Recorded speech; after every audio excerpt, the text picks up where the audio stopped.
Yeah, welcome everybody. I think we are all in the same webinar room right now. Let us wait a few minutes until the participants count is stopping to go up. We're now at a little bit more than 80.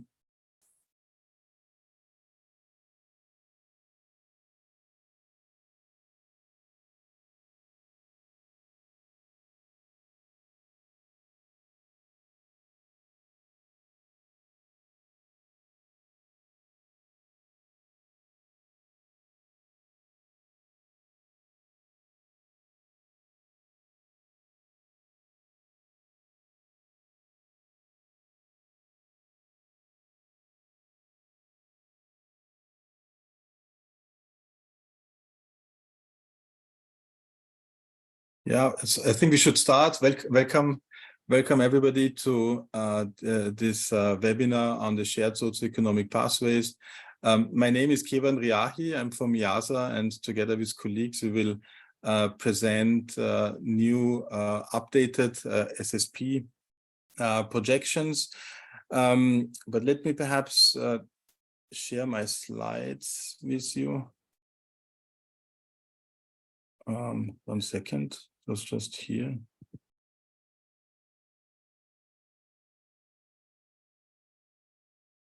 Here it is. So I hope you can see the presentation mode. Yeah.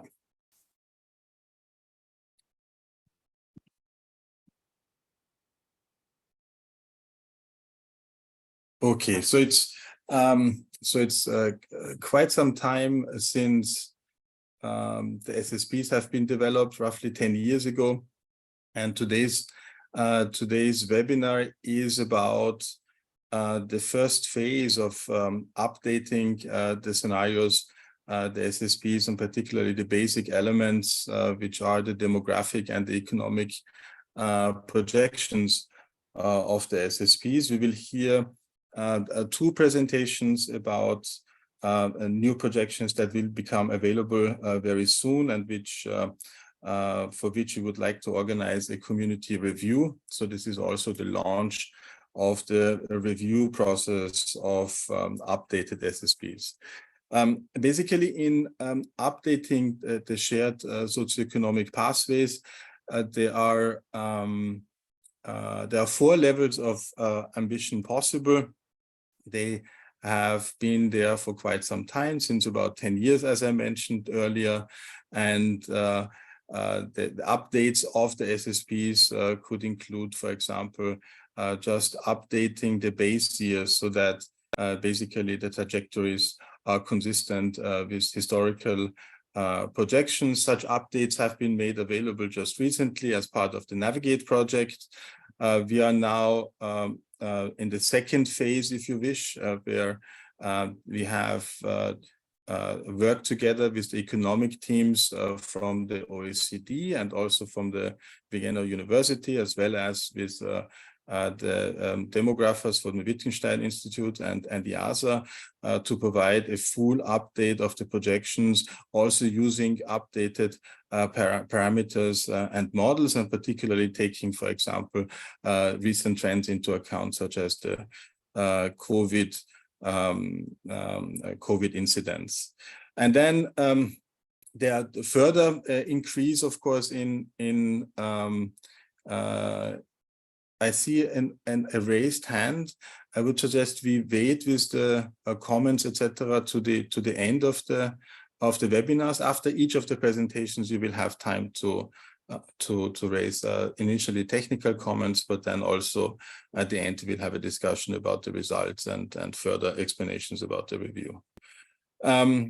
Yeah, so the third level of ambition would, of course, be to update not only the quantitative projections, but to revisit the narratives and either expand the narratives or change the narratives. And of course, in the very long term, also something that would be important to do is to think about updates and revisions of the total framework.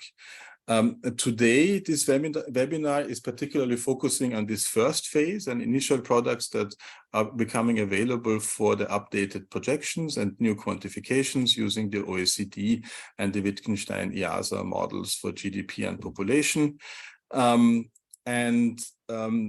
This will be basically the numerical updates, and in the longer term, of course, the process might include also revisiting narratives and replacing SSPs, looking at the SSP framework as a whole. Some practical comments on basically how you on the review process. As of July 14th, the quantifications will be available to a scenario explorer where you can go, which you can visit, and where you can see the data. The data can also be downloaded, and the scenario explorer also provides features, provides the possibility to make analysis with the scenarios. And we would like to ask you and the community to basically provide feedback on the quantifications as they look at the moment until September 8th, 2023. And this feedback can be provided directly in the Explorer.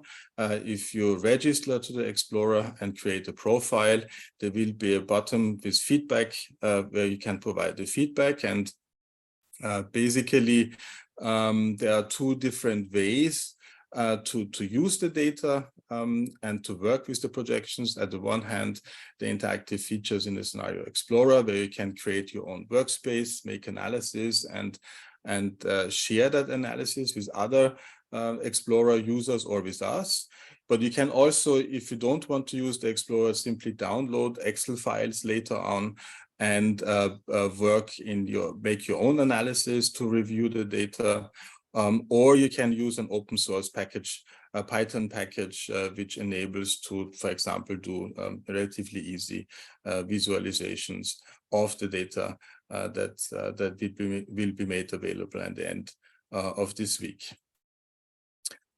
Some further guidelines for submitting the review. We would like to ask you, if you provide review comments or feedback, to please state your name and institution, to please be clear about what part of the data you are commenting on, whether this is, for example, the GDP projections or the population projections, and also to provide information about which variables the comments are made on and which region and year it is applied.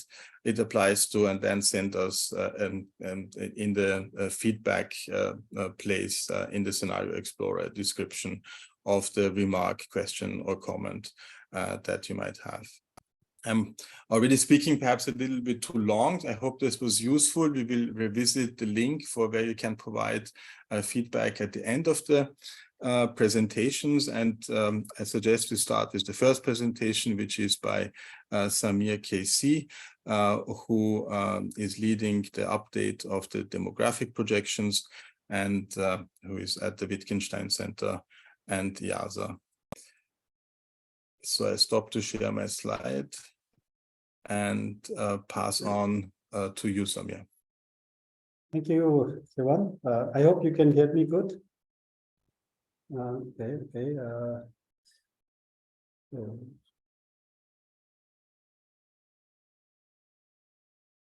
Just lost with my screen. Just a second.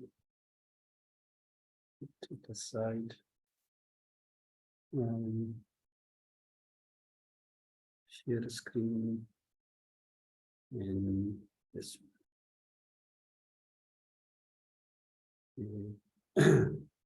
So you see the notes, right? We can see right now, it's not the presenter mode, it's the other mode. I think you have to switch now. Now it's perfect. Now it's good. Okay, yeah. Thank you. So thank you very much. I just have to be looking at a different screen, so you can be looking at the main screen. So this is a work, the updating of SSPs that took almost 20 months, I would say, and several people are involved here from our Wittgenstein Center. And basically, I am leading this process based at IIASA. So just a very quick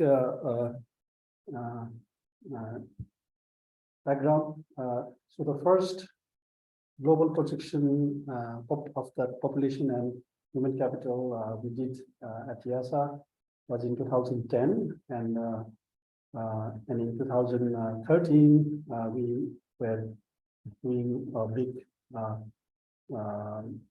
project on defining the global projections by ourselves, meaning that in 2010 we were taking lots of information from the UN about the future, but in this 2013-14 we were developing our own future demographic scenarios. And during this time where we produced SSPs,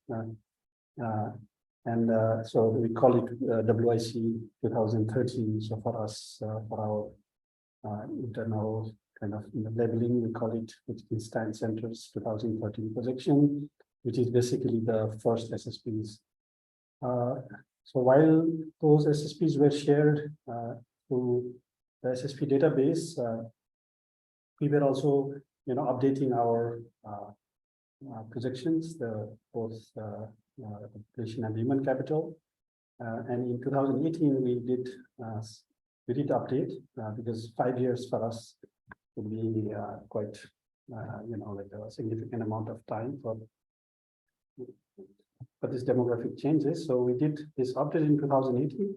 However, this was not yet brought into the SSP database. But I know that a few of the colleagues who needed SSPs, they were also using this one. So now in 2013, with again from the SSP community asking us to revise it after, let's say, 10 years, we did.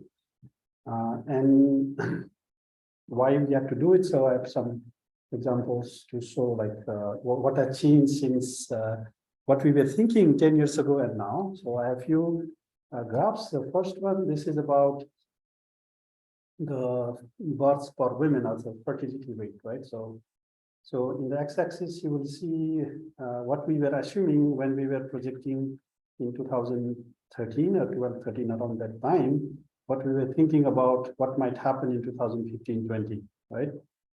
And in the y-axis, you will see the estimates from the UN.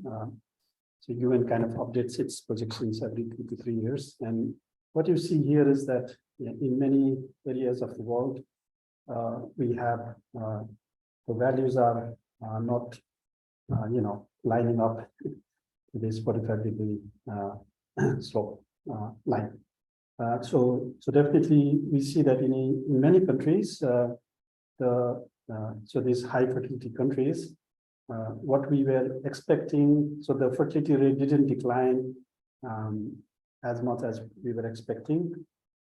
So this is just about how things were different with what we are projecting and the reality.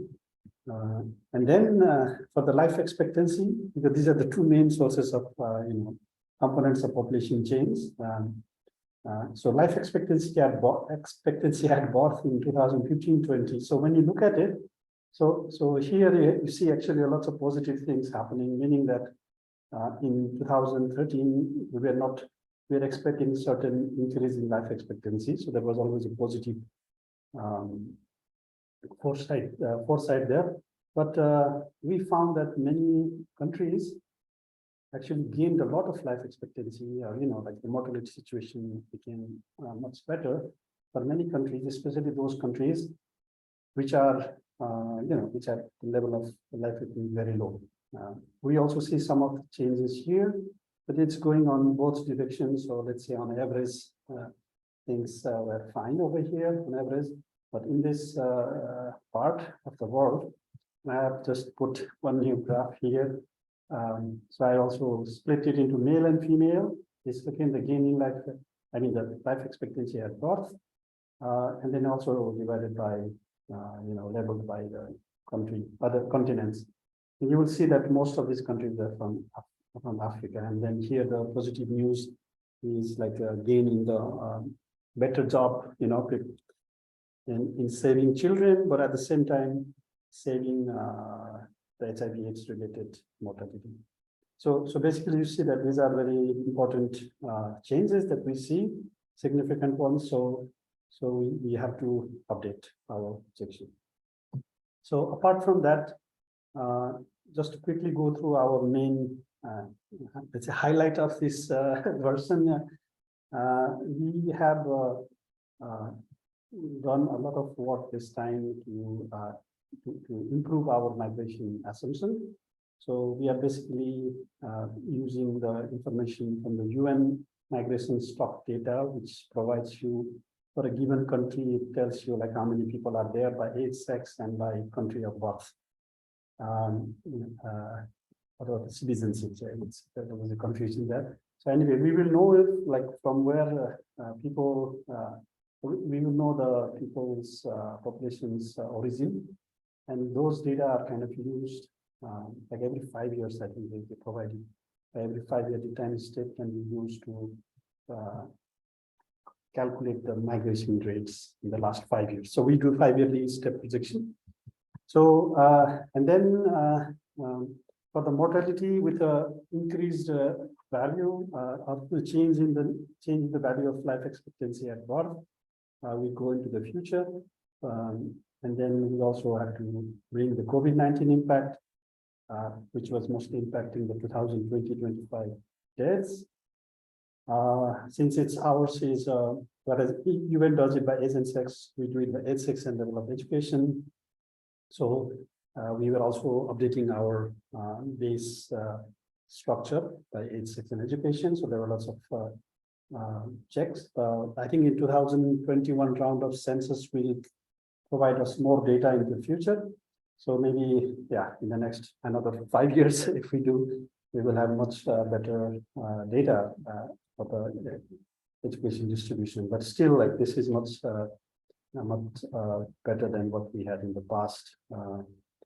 And then our basically the highlight over here is this maybe education specific bilateral migration flows. So previously our migration flows were, let's say, not education specific, it was more age and gender specific assumption, but this time we have worked a lot in several working, particularly one working paper is going to be published separately on how this education specific migration flows were estimated, and then we brought it into our projection. So this is a new, and there are smaller things happening there. And definitely we couldn't ignore Ukraine, the migration, the refugees flows from Ukraine and how Ukraine. So we also brought that in to affect a number of countries, for which we have been working with the JRC in Europe, the Joint Research Commission of the European Union. So we had a joint paper there, and we are using what we have produced in there. So basically the big results I would say is that in WIC 2013, our first SSPs, we had 9.4 billion as our projection was showing that world will peak at 9.4 billion, which now will be peaking at 10.1 billion. And we are now, we are writing a paper, just a working paper to explain exactly why this happened.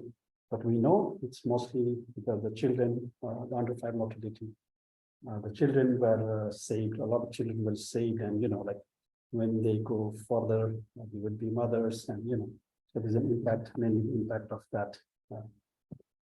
I don't know how much time I have, but let's quickly go through a few results now. And our approach is always about like we have this population. When we look at the population, not only by age and sex, this is traditionally done by this pyramid, but we put colors to it. So it can also give a kind of a quality of population. So So this is like 2020. So just to make it like 200 countries of the world here by age, sex, and level of education. Basically, this kind of pyramid here, over here. And this is what we project into the future.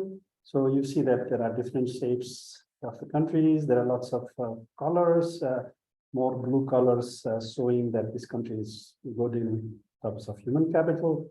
But there are countries like here where you see lots of red, which kind of represents that the education level is quite low, human capital level is quite.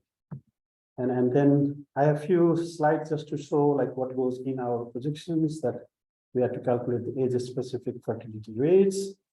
Then we have the age and sex and education-specific survival ratios. So that is the mortality part. And then we have the age, sex, education-specific migration flows rates. So these are from estimates, and then we have to do the projection. And then finally, the educational attainment progression ratios. So there are basically 4 sets of, let's say, transitions or, like actions happening in our model, the dynamics. And for different SSPs, then we have to define different, the narratives of the SSP will are quantified. Right? So we quantify them.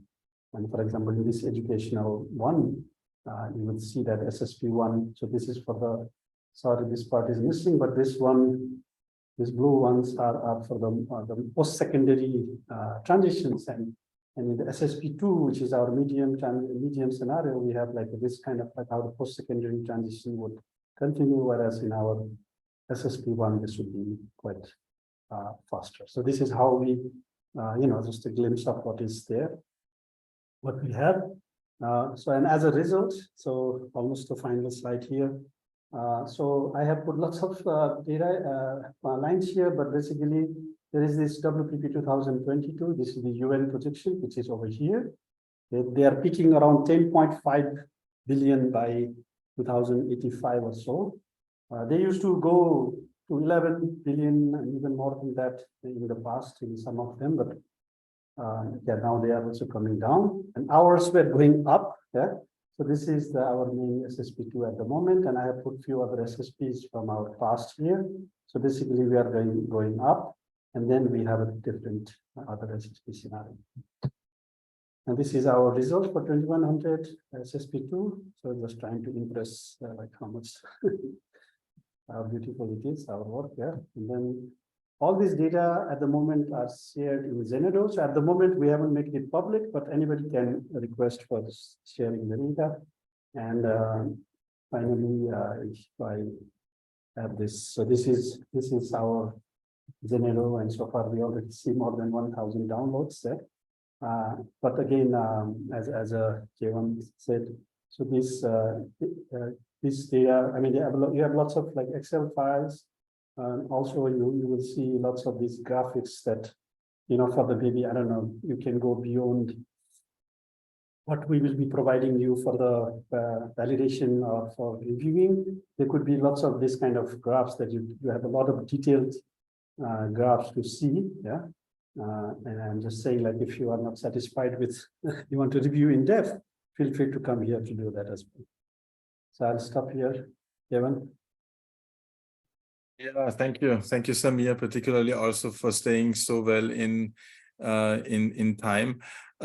Just for clarity, and also for because this data is available on 2 different sites. So if you're interested in really all the details of the data, this Zenodo link is the way to go, and so basically to download a lot of additional and detailed information. The site which is open for review and where we would collect your feedback is the one that I showed at the beginning. And will be the same data that is available on both sides, but the review site is slightly different. So for the Q&A moderation, I will pass on to Detlef van Vuuren for PBL. Detlef, please take over. Thank you very much. Thank you very much. And we still have 5 minutes because you were nicely in time. So there's one first question for you, Samir, from Karen Meeseman. I think I can read it out. Which is, can you please provide the reference used for the migration and refugees flows? Yeah, sure. I will later I will put that reference in the chat. It's actually from the JRC report. I will do that. Yeah. And we would like to have clarifying questions at the moment. So if people that have clarifying questions for Samir, feel free to raise your hand or type them into the Q&A. In the meanwhile, there is one clarifying question for you, Keywan, which is from Jonathan Doelman. Will it be possible in the Scenario Explorer to compare the updated SSP data with the older data?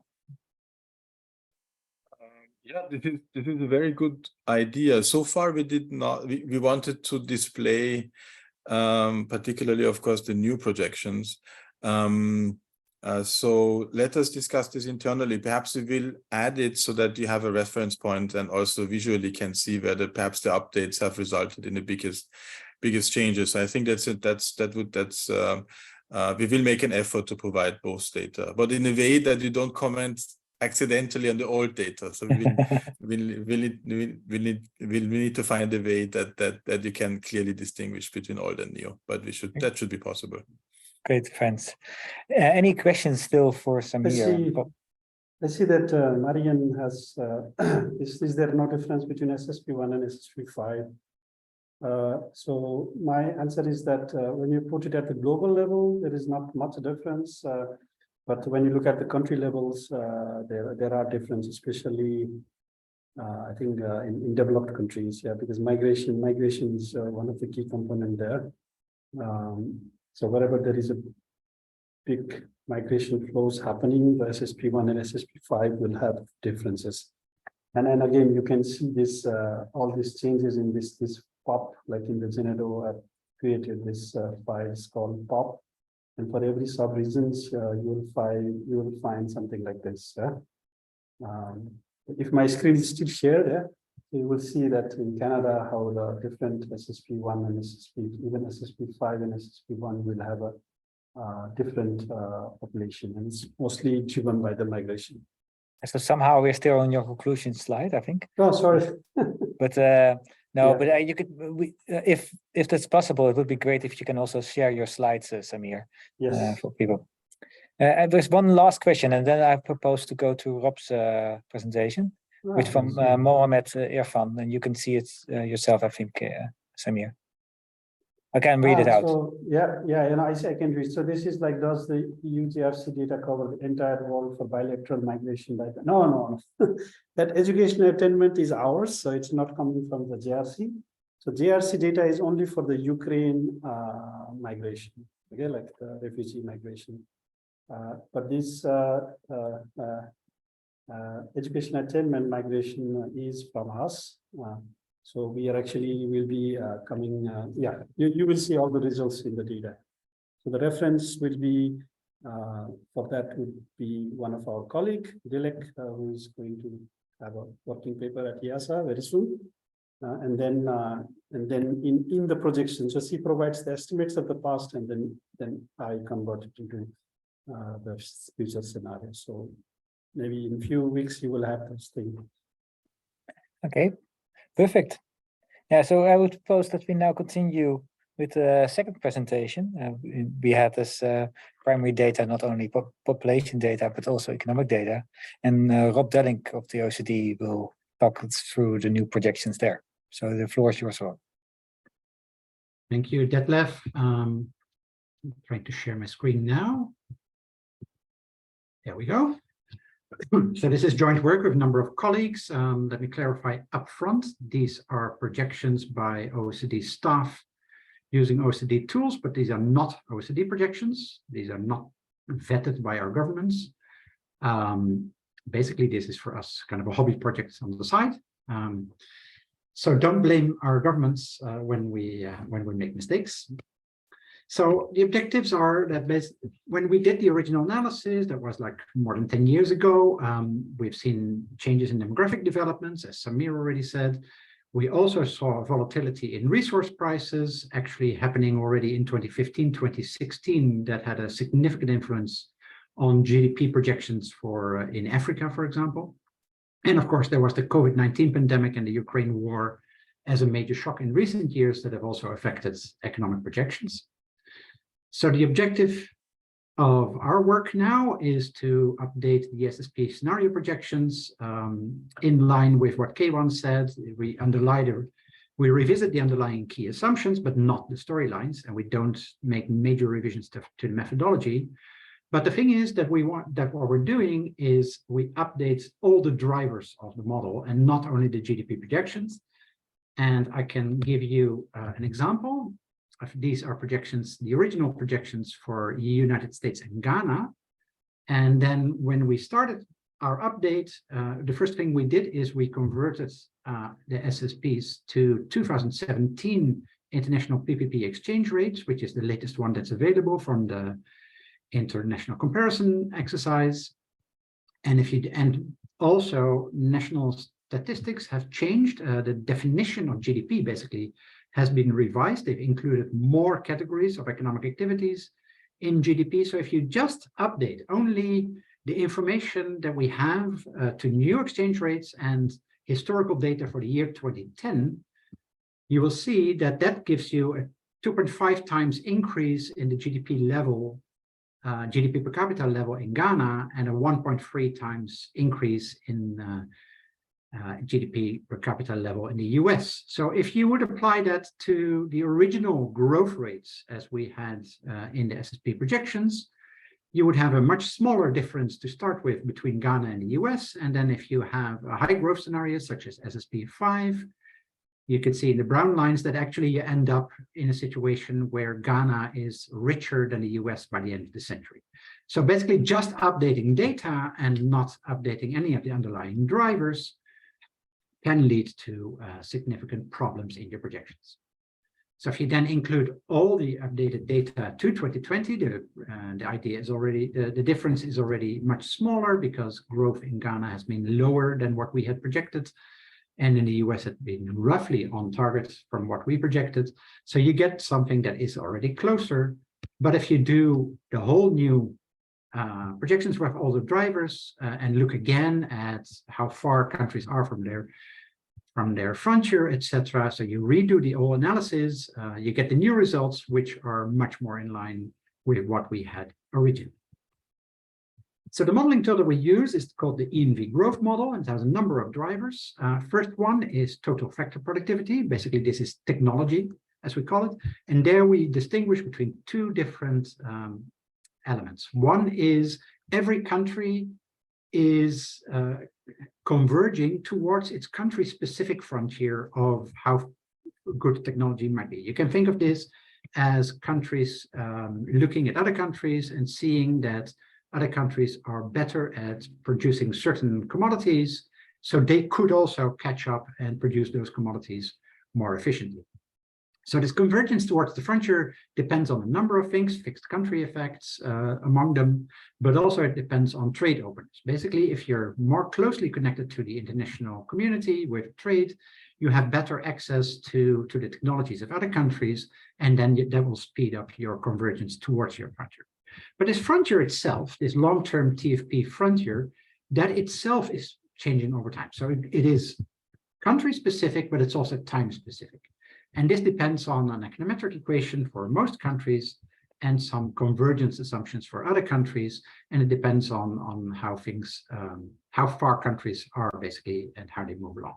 And this is also a key parameter in our modeling to differentiate across the SSPs in how fast this long-term TFP frontier moves over time. So the second one is physical capital, which is basically investment increases your capital stock and then depreciation takes some of it away and physical capital grows. We start off with a situation where physical capital is basically suboptimal. There's not enough physical capital used in most of our economies, and therefore the physical capital stock grows over time and contributes to GDP per capita growth. Now for labor, we have two aspects. One is human capital, directly taken from Samir and his projections. So that includes the education and age structure, and also the gender in building a synthetic human capital indicator for us. And there is employment, which depends on also the age structure and the gender and the population, and also on participation rates and unemployment rates. And then together this employment, so the number of people working, and human capital, basically how skilled the people are that are working, give us the labor input to GDP. Then there's a smaller thing, which is related to energy, which has energy efficiency and energy prices. And then finally, we have something called the natural resource value added, which depends on the extraction of oil and gas by major economies.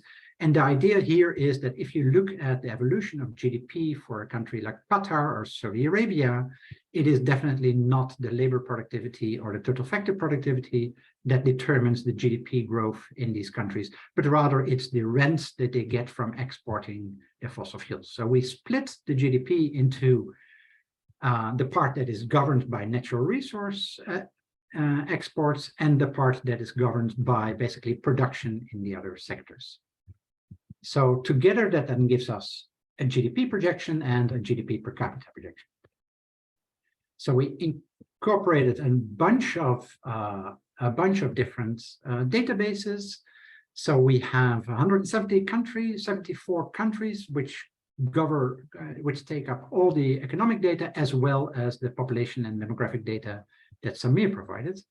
The economic model in itself is more than 200 countries, but there's a number of countries for which we don't have demographic data or for which there's only demographic data and no economic data. So still the 174 countries, I think, add up to more than 99% of the world. One major, I think the major country that we do not have in the database is Venezuela, because as people might know, Venezuela, the country's statistics are, the country statistics are no longer available.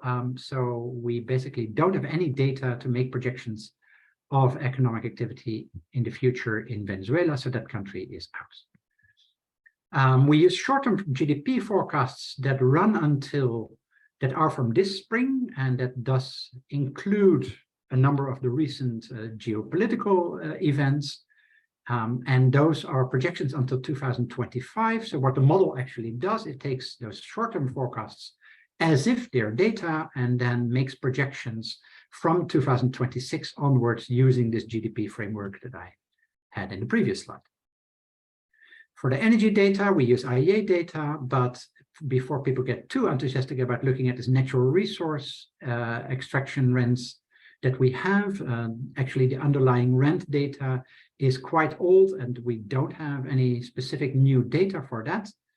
So unfortunately, this is mostly in terms of making sure that we have a good split between the natural resources part and the rest of GDP, but there's no detailed energy projections in there. And if people want that, I think they have to wait for the integrated assessment models to come up with updated projections of energy and emissions.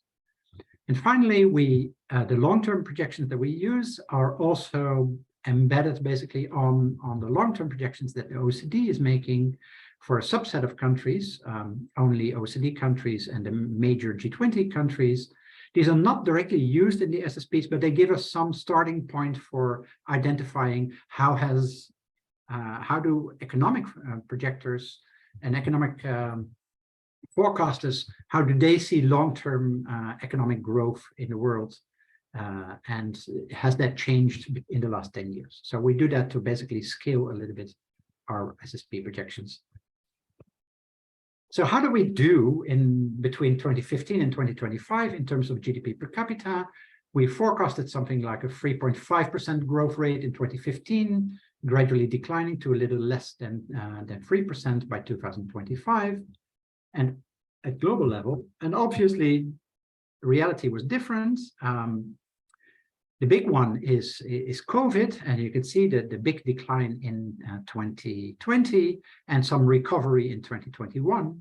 But the other thing to look at here is the yellow line, which has the low-income countries, where you can see that already in 2015, because of this commodity crisis, growth was much lower than what we had expected. Growth is picking up, and the forecasts are that growth is continuing to pick up in low-income countries. But clearly, we have had a decade that was less optimistic than what we had projected. So then how do we get from the old projections to the new ones? The first one is what I already alluded to, the different definition of GDP and revision to 2017 PPP exchange rates, which give larger share in global GDP to emerging economies, mostly. And that it gives us a significant increase in the global GDP per capita level. Then the data, as I just showed, our economic forecasts were a little bit too optimistic. So actually, if you take into account all the latest data up to 2021, we have a little bit lower GDP per capita levels at global level.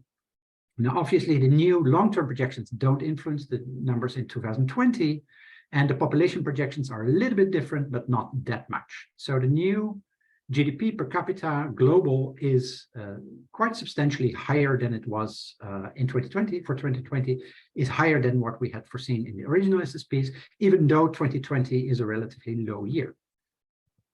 But then if we look at the longer run to 2100, we still have this scale effect of the historical data. We have the effect of the lower data, but now we have an added effect, and that is that we are slightly less optimistic on long-term economic growth. And therefore, in SSP2, we have a lower GDP per capita projection at global level. In this case, the updated population have a little bit of a positive effect. So that's driven by a balance between GDP that's higher, between total population that's higher.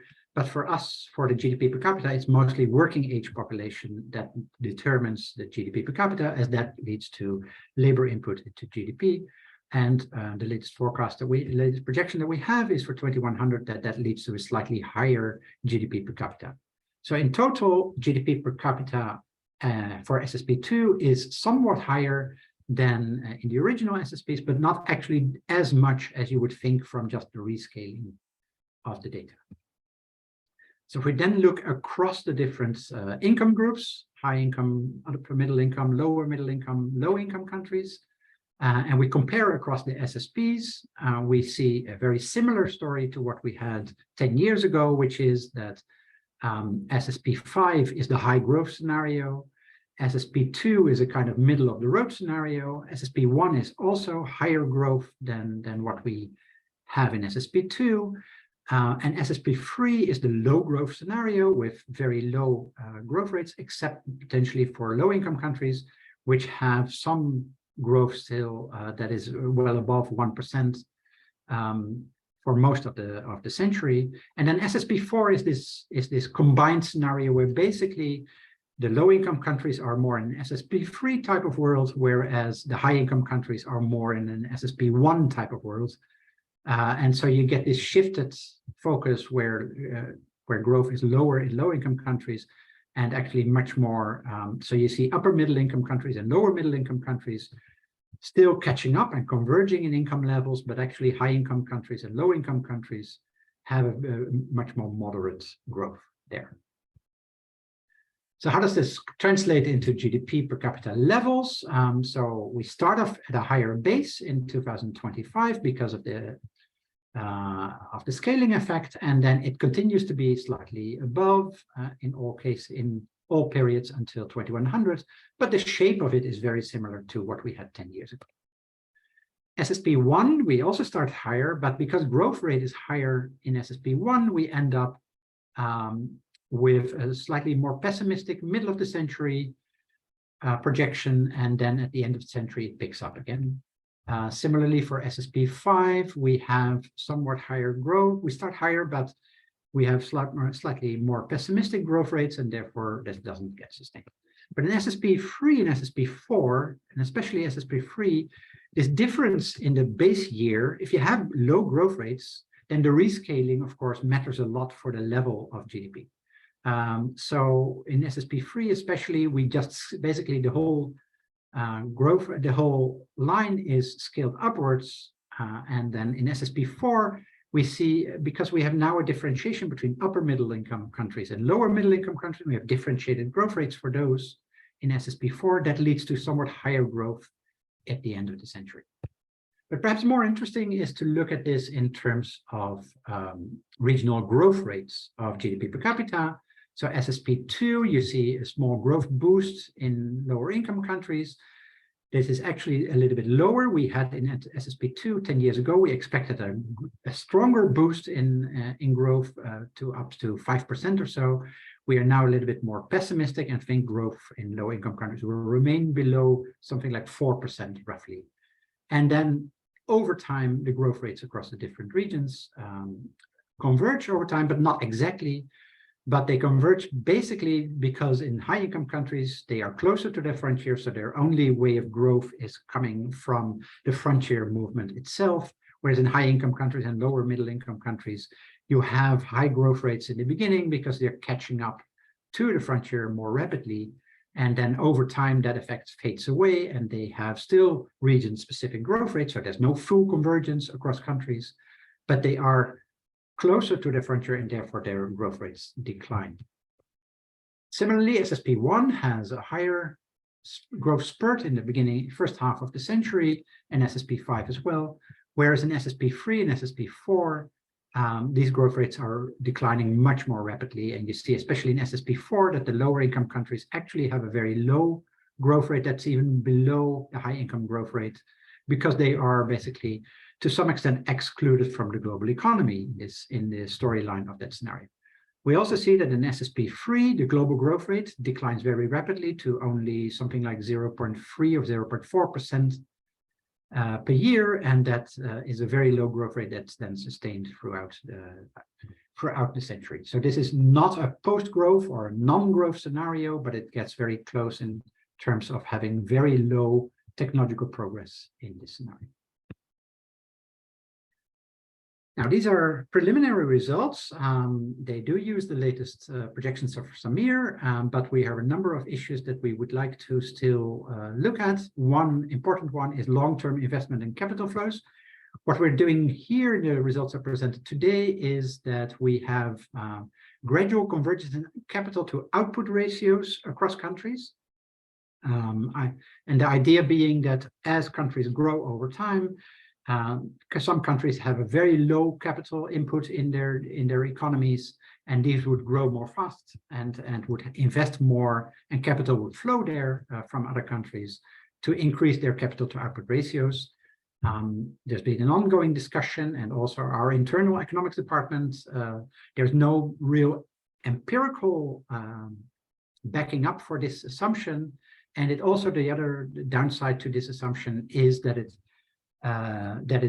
does not allow for a different specialization of economies. So imagine an economy specializing really in industry versus another economy specializing in services. They would not have, in the long run, they would not have the same capital to output ratios. So this gradual convergence assumption is probably not the best to take. So what we want to work on in the coming months is to change this gradual convergence towards savings and thus investments. The other thing we're struggling with is labor force participation rates. We used to have fairly up-to-date projections from the international labor organizations. They have not made any recent updates except for a very aggregated one in 2022, but that doesn't have long-term projections. So we're really struggling with what to assume for the latest labor force participation rates in the long run. And especially as we see that population ages increase, so for labor force participation rates of age groups above 75 become more important to get right. So we're still looking into what are the best data and the best solutions there. And I'm very happy to chat to people if they have ideas for this. And the third thing we want to do is do some careful internal review, of course, and also incorporate the feedbacks from the modeling groups. And we hope that you all spot the errors that we make, or implausible assumptions or implausible results from our assumptions. I think the global storylines will not change because that's the idea. We use the same storylines, so the global GDP per capita might still be roughly the same, but especially I think the upper middle income countries, for example, these results might be significantly influenced by these assumptions we have on capital flows and labor force participation rates. So country results will be different. We cannot predict how much different they will be, but that's to say that the current results are really preliminary. So they are my personal and my colleagues, our projections, not official OECD projections. I cannot emphasize this enough. And we do have this revision that might influence results. So be careful when you do the updates to these preliminary results. They're more for testing than to update your model and then think you don't have to do anything anymore for 10 years again. With that, I thank you. Thank you, Rob. Yeah, so indeed, the numbers are released not only for testing, but above all also for comments. And so based on comments, we can expect that some of these numbers will change. So be really, really careful. They're not meant to be used already and referred to. They are really simply preliminary results. Yeah, thanks, Rob. There are some questions in the Q&A. Maybe we can pick up two first, and then go more to the more general questions. So there were several questions related to the unit of dollars that you're using, and that people might have used $2005 instead of $2017 and things like that. Any recommendation there? Well, I would urge people to update to more recent exchange rates, for the simple reason that if you just look at the share of China in the global economy, it has changed so much in the last 10 years that if you use these very old PPP exchange rates, you're really making a wrong assumption of the growth of the global economy, basically. So if you do this at a country level, you do individual country analysis and you use individual country energy data to then come up with individual country emissions projections, there's not a big problem. You can use whatever exchange rate you need because basically you're doing the thing at the individual country level. But the moment you start aggregating across regions into regional grouping, these things really matter, and they really matter also for the qualitative insights from your modeling. What we can do at some stage, not in a very short run, but a bit later, is to come up and provide a database with PPP convergence rates. We also want to release in the final revision, we couldn't do it for this revision, but in the final revision, we also want to do market exchange rates, GDP in market exchange rates rather than in PPP exchange rates. And we can have a convergence table for that as well. For people that really want to do this type of convergence in the short run, I would advise you to go to the ICP. They have PPP exchange rates for individual countries across the different years. The only thing to really keep in mind that this convergence also takes into account inflation rates in the country that is the basis for your exchange rates. So you would need not only to change your PPP exchange rates, but also change the price level in your target country, say the US. So second question, you are using all kinds of assumptions and data on that, on the underlying drivers like labor. Are you willing to share those? It's a good question, and we have received that a lot in the last 10 years, and I'm always hesitant. So first of all, we'll not do this for this preliminary round, because especially also the drivers will change when we make changes to labor force participation rates, etc. But let me give one example. If we give labor productivity rates that come from a model with human capital as a specific separate driver of GDP, and you plug that into a model that doesn't have human capital, you have a really serious misunderstanding of the total change in labor productivity. So the shares of the different inputs in your GDP depend crucially on how you specify your model, and it becomes very tricky to use the growth rates for individual drivers if you use a different model than ours. So if you're using exactly the same model as ours, I think you can use our drivers as well. But the moment you deviate in your drivers, it becomes very tricky. We have worked with individual groups in the past to look at comparison between their model and our model, but it becomes really a tailored approach for individual models that we don't really share with everybody. Yeah, great, thanks. I would like also the floor to be open for more general questions. So feel free to type those also into the Q&A, not only those specifically on the economic projections.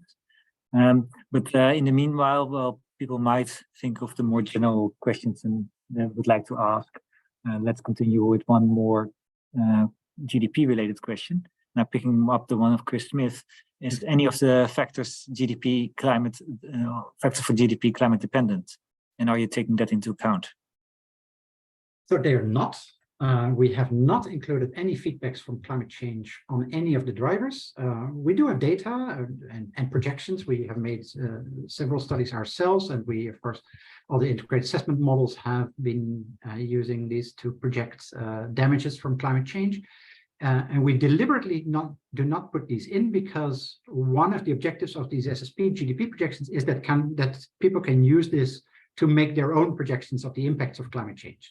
So if I would already have, say, a 2% labor productivity loss from climate change in these projections of GDP, and then somebody wants to study what happens to labor in a specific country using these SSP projections, they would first then have to know what I assumed in that specific country on damages from climate change, before they could do their analysis. The second reason to not do it is that there is a big discussion in the economics terrain on the scale of damages from climate change by the end of the century, with some people saying it's in the order of magnitude of a few % of GDP, and others saying it could be well above 25% of GDP in terms of the macro damages from GDP. I have a view on that, a personal view. But that's not an interesting one. You might have a personal view on that. So if you want that, you can always correct these GDP projections with your own view on what the macroeconomic damages from climate change should be, and then add that, but just don't attribute that to the GDP projections that we deliver. Yeah, so this is really a catch-22 situation for us. So we believe that climate is important, and so somehow we want to include it into the drivers, but that's why we do this exercise. But if we include them, this complicates the analysis. And so far we have always said, let's not include them, and let's then the impact modelers have them included. We'll keep with that philosophy, but at some point this becomes unholdable. And so there might be at some point updates where we include climate impacts, and maybe those sets can be made available as well. Keywan, you raised your hand on this particular topic as well, I think. That was actually not on a particular topic, but since there were a few questions asking about to which extent we provide input assumptions of the GDP projections, Rob, I was wondering whether you would like to say a little bit whether the data set would include only GDP projections and which sort of underlying assumptions we would post. I think that would be useful. Yeah, so at the moment, we just do GDP in PPP terms. So people can calculate income per capita by using Samir's population data, because those are fully consistent. We have harmonized fully with Samir's database. We're not planning at the moment to release any of the underlying drivers. We can reconsider this. We might also provide a more detailed database on the side, like Samir has been doing in his Zenodo. But we are definitely not doing that before we have finalized our projections. Okay. So I see still mostly the questions related to economics. If people have more general questions, please post them as well.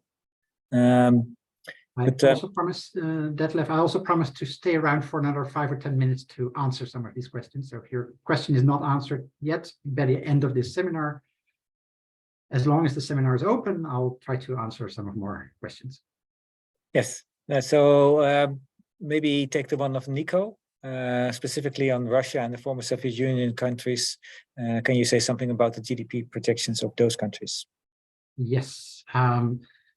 So this is a very difficult one because our projections stem from basically February, March 2023. That's the short-term forecasts that we have on Russia. These are projections made by the OECD, and they are and they are recent, but they are trying to not preclude too much about an outcome of the war in the coming years. So they are, in that sense, they're embedding the start of the war, but they're not predicting any outcome of the war. So you have to be very careful also with Ukraine. And very recently, I would also be extremely careful when you look at data for Sudan, because currently the situation in Sudan has worsened quite a bit since our last projections. This is always the case. At some point, we have a cutoff point. These are the geoeconomic and geopolitical circumstances that we can take into account, and everything behind after that is basically excluded from these projections. At the same time, we don't want to be too specific on what would happen, for example, with Russia or with Ukraine, because the idea is that these scenarios would again take maybe 10 years before they get an update. Maybe we'll do an update earlier, but they should have some longevity. So we don't want to have too bold assumptions on the outcome of geopolitical circumstances. So you are using Samir's projections for labor, and how do you map, for instance, educational attainment levels to labor skills? How do you make those consistent? So we take the mean years of schooling that Samir provides for the age groups and for the gender, and then we synthesize that by looking at labor force by age group and gender, and then we and labor force participation rates, and together that gives us a labor force by age group and gender, and we multiply that, and we use that as weights for then aggregating the mean years of schooling to the educational attainment to over the age groups and gender, and that comes up with a total labor force human capital indicator that we then put into the model. Okay, great. So for Marina, the question would be, how do you make your assumptions for labor force projections for 2030, and how this is relate to the LFPR? Yes, so the labor force participation rates is really the thing that we have been struggling with recently the most, because we can't find any very good databases. We have some information on labor force from our economics department, but that's for a subset of countries. So what we're doing is we're actually using the detailed data from ILO in 2018, combine that with some short-term revisions that ILO did for total labor force, age 15 and plus, so not for the age groups.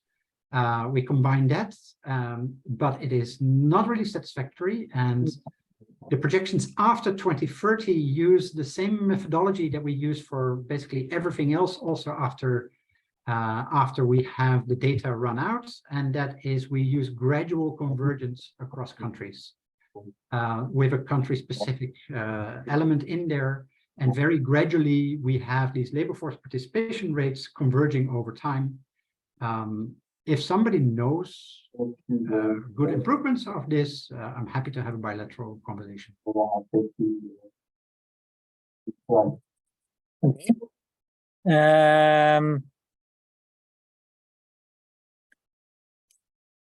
There were also a suggestion. So there's a question which came in, is if and we discussed it a bit earlier with the base year of the US dollars. So maybe would it be interesting to provide a quick note to users on this influence of the base year and your suggestions on how to do that best? Yeah. Okay, thanks. And Jarmo asked for fossil fuel rents. Bloomberg might be a source that you could have used. I was not aware that Bloomberg actually has extraction rents at the country level. And we do have information, for example, on prices. And that's something that Bloomberg also provides, but I was it Jarmo that gave that comment? Then maybe Jarmo can follow up bilaterally and tell me where to look. I might have overlooked it. Would be great if we have that information, but I doubt it is exactly what we need. Yeah, we're slightly over time now, and so again, if there is questions related much more to the process overall, I think those would be also really important. So again, if people have questions about our timeline, our way that we are running the review period, please come in because let's use the last 5 minutes certainly also for that. And Samir is warning me that there is a hand raised, so maybe Daniel Navarro. Let's see whether I can allow you to talk.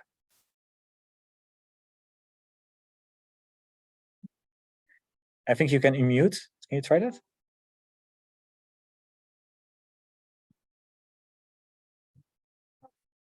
I think you would need to make him a panelist or so. Yeah, I already did that because you can see him. But then Daniel still needs to unmute himself, I think. If it doesn't work, Daniel, then please put the question into the Q&A. But in principle, I think you could speak. Oh, wow. Yeah. Okay, in the meanwhile, let me pick up then 1 or 2 questions from the audience. So there's one comment by Jarmo, how important it might be to consider the release of also the underlying data, which could be, let's consider that how much we can indeed release, and I already heard your response to that, Rob. So this is something that you might want to be willing to consider, but not at this stage. And the rest, at this point of time, I think are more suggestions than anything else. So you might want to have a look at this. But that means that I think it might be good to start rounding up. It might be good if we share the slide again. And I'm trying to do that with a link to where you can provide comments. And Keywan, you would like to say something about that. So come in. Actually, I wanted to do exactly the same, Detlef. I wanted to share this the slide so that everybody knows where the link is. So if you go to this link that you see in front of us, so take a screenshot. I think that's the best way to do this. On the 14th of July, we will open the database. And as of that time, you will be able to send us feedback to this feedback form. If you have technical problems, you can also get in touch with our colleague Daniel Huppmann. But the system has been tested, so I think it should be possible to do this. And we would look forward to your feedback by 8th of September. I thought it might be useful to repeat that. Yes, that's great. And yeah, we are willing to share the slides. So we have to find a way to best do that as well. Because actually, especially the slide deck that Keywan showed, of course, is giving some very helpful guidance on how we would like to run the review. So that slide deck could be shared as widely as possible, I think. Yeah, we would put this, Detlef, I think, on the web page as well. So if you register, you can then directly download it there. I think that yeah, you will then have all the information. There's a slide catch 22 there as well, because you don't have the link without the presentation. That's actually true. Yeah, so perhaps you find a better way. Okay. Yeah, but we can communicate also this information via a mailing list to Iconics and IMC. Okay, great. I think this was a great webinar. The presentations by Samir and by Rob were really, really helpful in trying to understand which revisions have been made. And I enjoyed also the conversation on the questions. So hope to see you soon back at a new Iconics webinar. And I hope really that people participate in the review, because we want to make these scenarios as good as possible. Thank you, and thank you for the speakers. Thank you also to Keywan. Yes, thank you, Detlef, and thank you to the speakers. Bye. Bye-bye. Bye-bye. Thank you. Bye-bye.